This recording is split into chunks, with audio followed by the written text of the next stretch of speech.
I'm beginning to learn that projects around the house breed. The paint on my windowsills was peeling, so we picked a new colour and I repainted all the window trim. Then because I had leftover paint, and they also needed redoing, I started repainting the workshop windows. Then that became painting the whole workshop. Then it turned out I didn't have enough leftover window paint, so I picked a new colour to finish the job on the woodwork side of the building, and in need of an arbitrary decision, went with a colour that vaguely matched my power tools. So with the windows in two different colours, I wanted them to make sense together, which was a good reason to paint something on the doors. I kind of like the pattern I drew on this daily post-it note a few weeks ago, so I mocked it up in the right colours on the computer, and wasn't really convinced.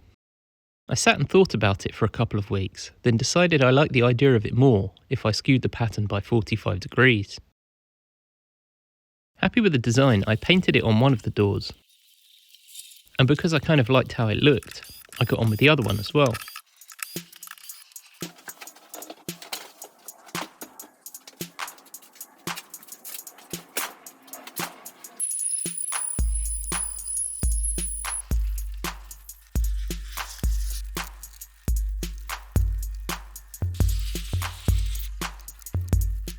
This video from this point is basically just enjoying the satisfying world of lifting up masking tape. I never realised there was so much to learn about masking tape before I embarked on this mini project. I used to think that Scotch blue tape was the epitome of masking tape, but I was actually pretty disappointed by it. In the weird way that these things tend to work out, my design used up so much tape that I ran out, so I dug out a roll of purple sensitive masking tape and gave that a shot, which proved to be an excellent choice. It got a much crisper line.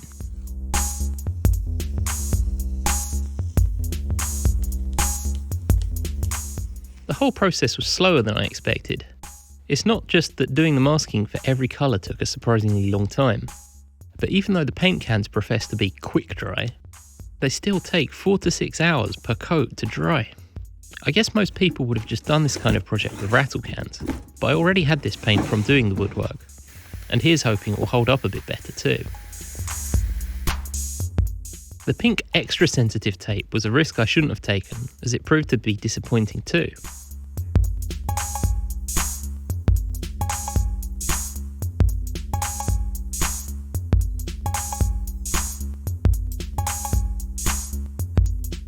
But a few days later I was finally peeling the last lot of tape off. Next was touching things in with ever smaller brushes. I had to keep telling myself during this project, it's not a work of art, which is kind of stupid because it kind of is. But it is true that they're just the doors to the workshops at the end of my garden. They're not really for public display.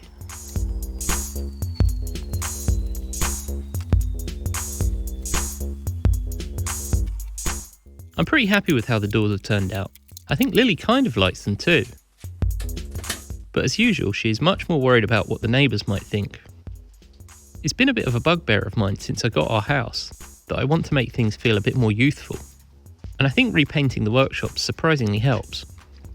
With no disrespect intended toward rail fans, it now feels a little less like somewhere I should be working on a model railway, and a bit more like somewhere I might go and make something cool.